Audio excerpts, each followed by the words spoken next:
이제 길을 걸어가 보면은 아주 봄이 섬큰 다가온 것 같습니다. 꽃들도 피어 있고 또 벚꽃을 보면 아주 이제 꽃망울이 이제 많이 자라고 있어서 곧 아마 온통 온 동네가 다 꽃으로 바뀔 것 같습니다.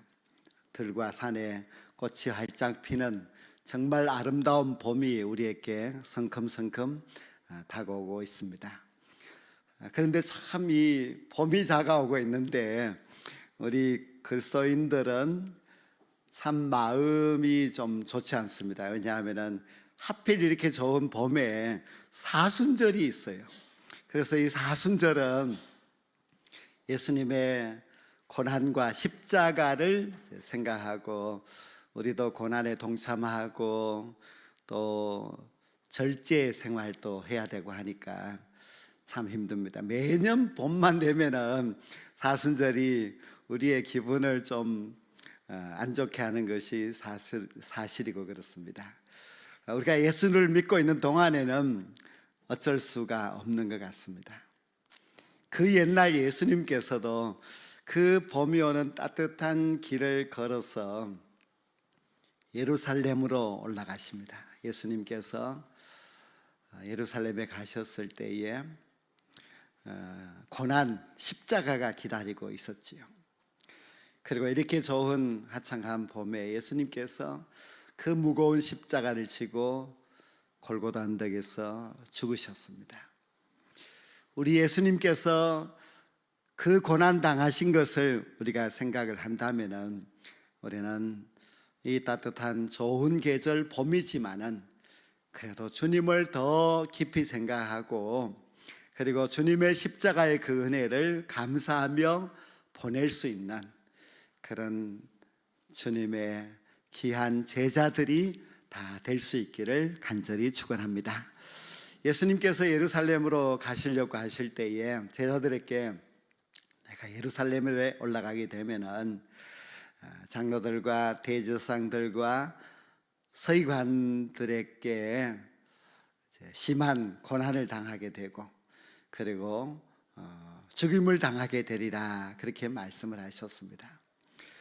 제자들은 그 말을 듣고 이제 깜짝 놀랐지요. 왜냐하면은 자기들의 생각과 너무 달랐기 때문입니다. 제자들의 생각은 예수님은 대단한 분, 예수님은 이제 우리의 메시아, 우리의 왕이 되실 분. 그래서 예루살렘에서 크게 이제 영광에 오를 것이라 그렇게 기대했는데 예수님은 정반대로 고난과 십자가의 죽으심을 말씀하셨습니다. 그래서 제자들이 대실망을 했습니다. 그런데 누구든지요 고난당하는 것은 싫어합니다. 예수님께서도 인간의 몸을 입고 이 땅에 오셨기 때문에 고난이 두려웠습니다. 그래서 예수님이 몇 번이고 고난당한다, 십자가에 죽으신다 말씀은 하셨지만은 정작 십자가를 지시기 전날 밤에는 너무 마음이 힘들어서 하나님 앞에 하나님 이 잔이 할 수 있거든 제게서 지나갈 수 있게 하시면 안 됩니까? 십자가를 안 지면은 안 되겠습니까? 하는 그런 기도까지 하셨습니다. 예수님도 그렇게 고난을 싫어하셨습니다. 그러나 예수님은 곧 하나님의 뜻에 순종하셨고 십자가를 지셨지요. 그런데 예수님이 왜 십자가를 져야만 하는가? 왜 그 고난의 길을 가셔야만 하는가 하면은 죄 때문입니다. 이 세상에 죄가 없으면 예수님이 오실 필요도 없고 우리가 죄를 짓지 않았다면 예수님께서 십자가에 죽으실 필요가 없지요. 이 모든 것이 다 우리의 죄 때문입니다. 예수님이 이 세상에 오신 목적은 우리 인간의 죄를 해결하기 위해서 오셨습니다. 예수님이 만약에 나는 십자가 지기 싫습니다, 그래서 십자가를 피하셨다면 우리의 죄는 어떻게 됩니까? 우리는 여전히 죄 가운데 있고 우리는 심판을 받을 수밖에 없었습니다. 예수님은 우리의 죄 때문에 고난을 당하셨고 우리를 죄악 가운데서 구원하시기 위해서 그 힘든 십자가를 지고 골고다 언덕으로 올라가셨습니다. 그래서 우리도 주님을 정말 사랑하고 주님의 십자가의 은혜를 너무너무 감사하게 생각한다면은 좀 힘들지만은 이 사순절 기간 동안에 주님의 고난에 동참하고 좀 절제의 생활도 하고 말씀 묵상과 기도의 생활도 잘해야 됩니다. 우리가 봄에만 취하여서 꽃의 아름다움에 취하여서 예수님의 십자가를 잊어버린다면은 우리가 주님을 따라가는 사람이 아니겠지요. 예수님이 희생하심으로 말미암아 구원의 역사를 이루셨습니다. 누구의 희생이 없이 생명의 역사가 일어날 수가 없습니다. 마찬가지로 우리도 희생하지 않으면 우리에게 생명이 올 수 없습니다. 우리가 십자가를 지지 않으면 우리는 절대로 많은 사람들을 구원할 수가 없습니다. 그래서 예수님을 믿는 우리 모두는 생명을 구원하는 하나님의 종이기 때문에 우리도 주님을 본받아서 희생과 고난의 길을 갈 수 있어야만 합니다. 이 사순절 남은 기간 동안에 더욱더 주님을 생각하면서 고난을 통하여서 우리 주님을 사랑하고 주님을 진짜로 만날 수 있는 축복의 우리 성도들이 다 될 수 있기를 간절히 축원합니다. 오늘 본 말씀에 이제 모세가 나오는데, 모세는 우리가 너무 잘 알고 있는 사람입니다. 모세가 태어날 때에 이스라엘 백성들은 노예살이로 살고 있었기 때문에 아주 힘든 시기에 태어났습니다. 그러나 부모 덕분에 금방 죽지 않고 3개월 동안 이제 몰래 숨어서 키웠습니다. 더 이상 키울 수 없어서 이제 나일강 갈대 사이에 이제 모세가 갈대 상자에 담겨져 이제 던져지게 되는데요. 기적같이 애굽의 공주가 발견해서 모세는 태어난 지 3개월 만에 애굽의 궁궐에 왕자로 들어가게 됩니다. 아주 히브리 민족 가운데서는 굉장히 빨리 출세한 사람이었습니다. 궁궐에 들어가니 모든 것이 다 만족스럽습니다. 맛있는 산의 진미도 먹고 애굽에서 문물을 다 배워서 아주 훌륭한 그런 왕자로 자랐습니다. 모세가 그 애굽에서 왕자로 잘 자라서 어쩌면 애굽의 왕도 될 수 있는 아주 출세한 그런 인물이 되었습니다. 근데 오늘 히브리 말씀을 보면은 이 모세는 바로의 공주의 아들이라 칭함받기를 거절했다. 어릴 때 거절했는 것은 아니고 장성하여 나이 40이 되었을 때에 내가 애굽의 공주의 아들 이것을 내려놓겠습니다 하고 그것을 이제 버렸습니다. 버리고 이제 궁궐을 나오게 되지요. 왜 그렇게 했느냐 보면은 믿음으로 그렇게 했다고 했습니다.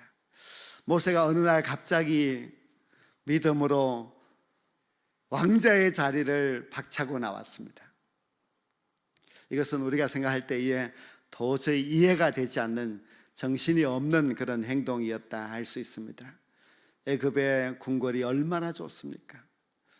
거기에서 누리는 그 화로운 생활, 대접받는 그 삶 너무너무 좋았습니다. 근데 그렇게 좋은 궁전에서 40년을 살았던 모세가 왜 갑자기 공주의 아들을 그만두고 궁궐을 뛰쳐 나왔겠습니까? 그 이유를 모세는 하나님의 백성과 고난받기를 더 좋아했다고 했습니다. 하나님의 백성은 이스라엘 백성들인데요, 이스라엘 백성들과 고난받기 위해서 왕자의 자리를 버리고 나왔습니다. 그런데 그 다음 말씀을 보면 모세가 글소를 위하여 받는 수모를 애굽의 모든 보화보다 더 큰 재물로 여겼다고 하였고, 그렇게 한 이유가 뭔가 하면은 바로 하나님께서 상 주심을 바라보았다고 했습니다. 여러분, 수모라고 하는 이 단어를 이제 히브리서 기자가 썼는데요, 모세의 인생을 가만히 보니까 그것은 고난이었고 그 고난의 내용이 바로 수모였다고 말하고 있습니다. 애굽의 궁전에 있을 때는 수모가 없습니다. 그런데 그 왕자의 자리를 박차고 나왔을 때, 그때부터 모세는 수모를 당하는 삶을 삽니다. 수모라고 하는 것은 남에게 무시당하고 짓밟히고 괴로움, 고통의 삶을 살아가는 것입니다.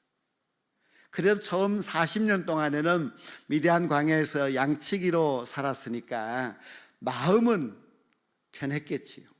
몸은 힘들어도요. 그러나 나이 80이 되어서 굉장히 나이가 많은 어른이 되었는데, 하나님의 부름을 받고 이스라엘 백성들을 구원하기 위해서 애굽으로 가면서부터 모세의 인생은 수모의 인생입니다. 이스라엘 백성들이 모세를 향하여서 끊임없이 원망불평합니다. 모세를 돌로 쳐 죽이려고 했습니다. 지도자가 마음에 들지 않아서 지도자를 바꾸려고까지 했습니다. 이스라엘 백성들은 모세에 대해서 고마운 마음은 없고 아주 그 나이 많은 어른인 모세를 무시하고 너무나 말할 수 없는 그런 수모를 모세는 당하게 됩니다. 모세는 정말 많은 수모를 당하였는데요, 우리가 출애굽기 말씀, 또 레위기, 민수기, 신명기 말씀을 보면은 참 이스라엘 백성들 해도 참 너무하다는 생각이 듭니다. 자기들의 지도자를 존중히 여기지 않습니다. 아주 무시하고 요구하고 돌로 쳐 죽일 것이 그렇게 달려들었으니까 얼마나 수모를 당했습니까? 모세가 궁궐에서 나오고부터 그가 죽는 날까지 계속 수모의 연속입니다. 이스라엘 백성들이 얼마나 악했는가 하면요, 그 인자하시고 자비가 많으신 하나님께서 이스라엘 백성들을 진멸하겠다고 2번이나 말씀을 하셨습니다. 불순종하고 죄악 가운데 빠져 있는 이스라엘 백성들을 하나님이 도저히 눈뜨고 볼 수가 없어서 다 죽이겠다고 하였을 때에 모세가 하나님 앞에 나아가서 하나님 앞에 엎드려 빕니다. 자기 백성을 살려달라고. 그래서 2번이나 죽을 뻔한 것을 모세의 기도로 이제 이스라엘 백성들이 살았습니다. 그러니 얼마나 참 고마운 분이 모세입니다. 그렇지만은 이스라엘 백성들은 모세를 그렇게 존중히 여기지 않았습니다. 모세가 왜 그런 수모를 당하는 고난의 길을 갔겠습니까? 왜 애굽의 그 화려한 궁전을 버리고 광야, 고난의 길, 십자가의 길을 갔겠습니까? 그 이유는 예수님이 십자가의 길을 가신 것과 똑같은 이유입니다. 예수님이 왜 십자가의 길을 가셨습니까? 자기 백성들, 죄악된 그 백성들을 구원하기 위함이고, 모세도 십자가의 길을 간 이유가 자기 백성들을 구원하기 위하였습니다. 이스라엘 백성들은 애굽에서 종살이 할 때에 죽어가고 있었습니다. 얼마나 탄압이 심했는지 그들의 노예 생활은 너무너무 힘이 들었습니다. 하나님께서 모세를 통해서 내 백성을 구원하라 보내셨지요.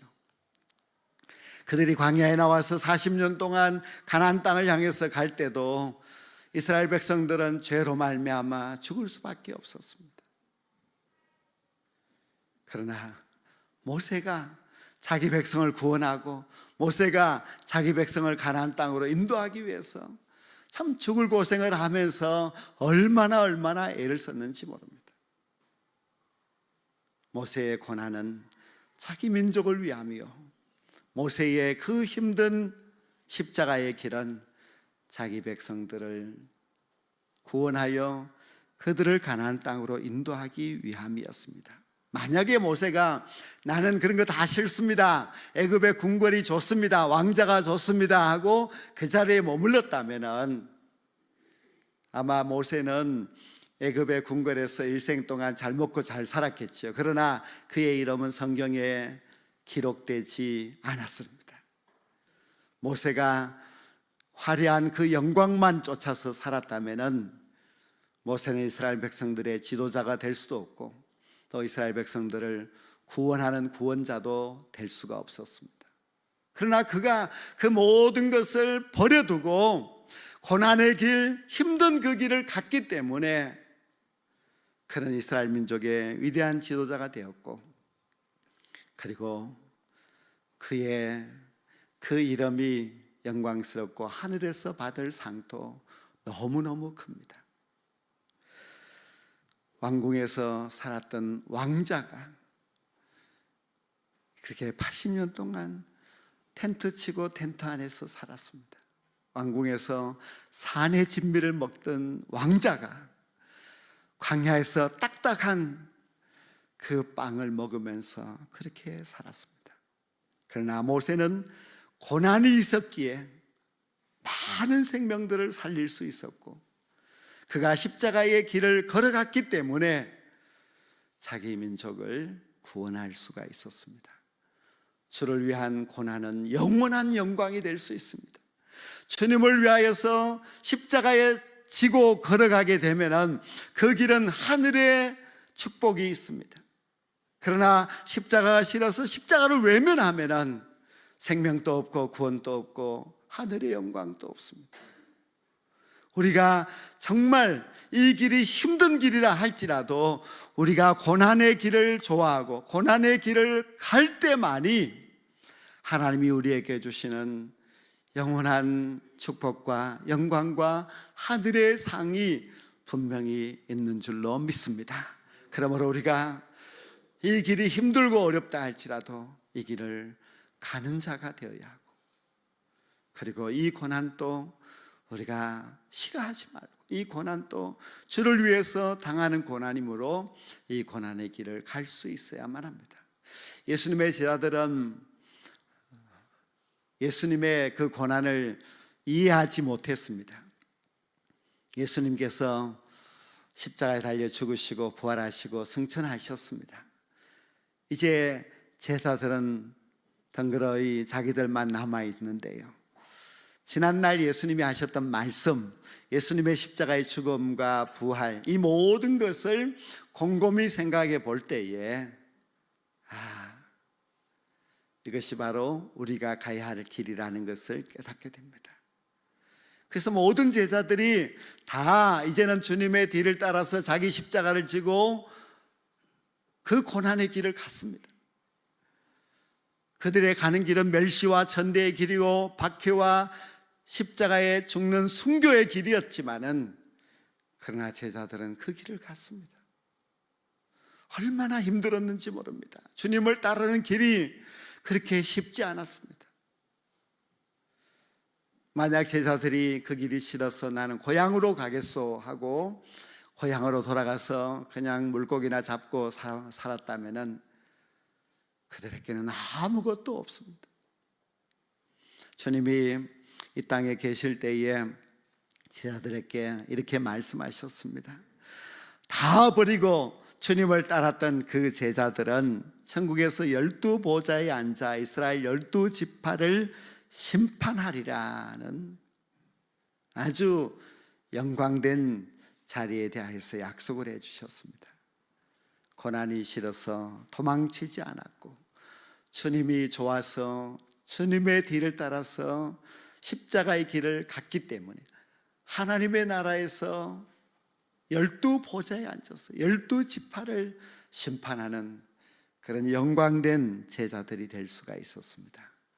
예수님께서 제자들에게 누구든지 제 목숨을 구원코자 하면은 잃을 것이요, 누구든지 주님을 위해 제 목숨을 잃으면 찾으리라, 그렇게 말씀하셨습니다. 베드로가 그 말씀을 마음속에 간직하고 십자가의 길, 고난의 길을 끝까지 달려가게 되지요. 나중에 베드로 전서의 말씀을 보면은 고난이라고 하는 단어를 자주 사용을 합니다. 자기가 깨달았고 자기가 그 길을 가면서 그 고난의 비밀을 베드로가 알게 되었습니다. 그래서 베드로전서에 보면 고난 당하는 일을 괴로워하지 말고 오히려 감사함으로 잘 감당하라고 가르쳐주고 있습니다. 그리고 베드로가 하는 말이 고난이 없으면 사생자요 버리운 자라고 했습니다.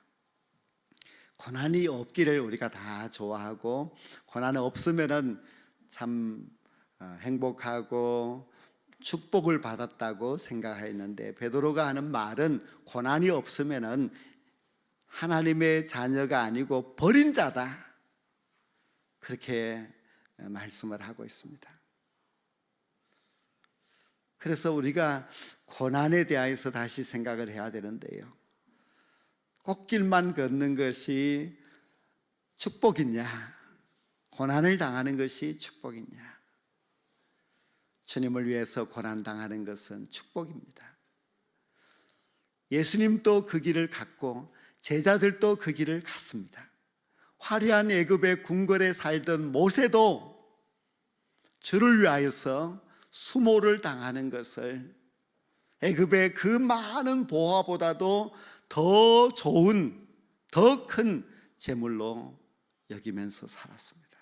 그렇다면 주님을 사랑하고 주님을 따라가는 우리 모두도 고난에 대하여서 우리가 두려워해서도 안 되고 고난을 싫어해서도 안 됩니다. 주님이 가신 그 길을 따라가는 제자가 되려면 고난의 길도 따라갈 수 있어야만 합니다. 베드로전서 4장 16절을 보면 만일 그리스도인으로 고난을 받으면 부끄러워하지 말고 도리어 그의 이름으로 하나님께 영광을 돌리라고 했습니다. 진짜 그리스도인들에게는 고난이 있습니다. 진짜 예수님의 제자가 되려면 십자가를 져야만 합니다. 주님을 따라가려면 자기 십자가를 지고 주님을 쫓아가야만 합니다. 우리가 비록 이 사순절이 우리를 마음을 무겁게 하고 우리의 웃음을 빼앗는다 할지라도, 그러나 내가 주님을 위하여서 이 정도는 할 수 있다, 그런 마음을 가지고 주를 위해서 고난당하고 주님을 위해서 희생할 수 있는 삶을 살아가야만 합니다. 우리가 고난을 버리면 영광은 멀어지게 됩니다. 십자가 없이 부활도 없습니다.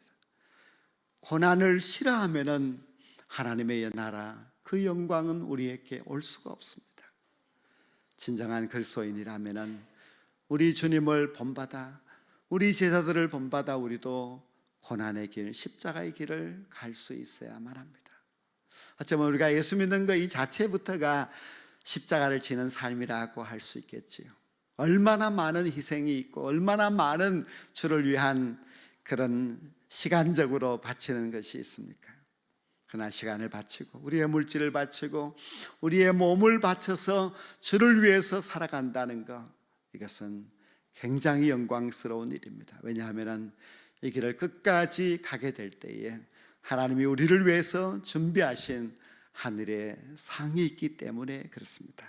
모세도 그 상 주심을 바라보고 수모를 당하였지만은 참고 끝까지 그 길을 갔습니다. 우리 모두가 고난의 길을 잘 감당하기를 원합니다.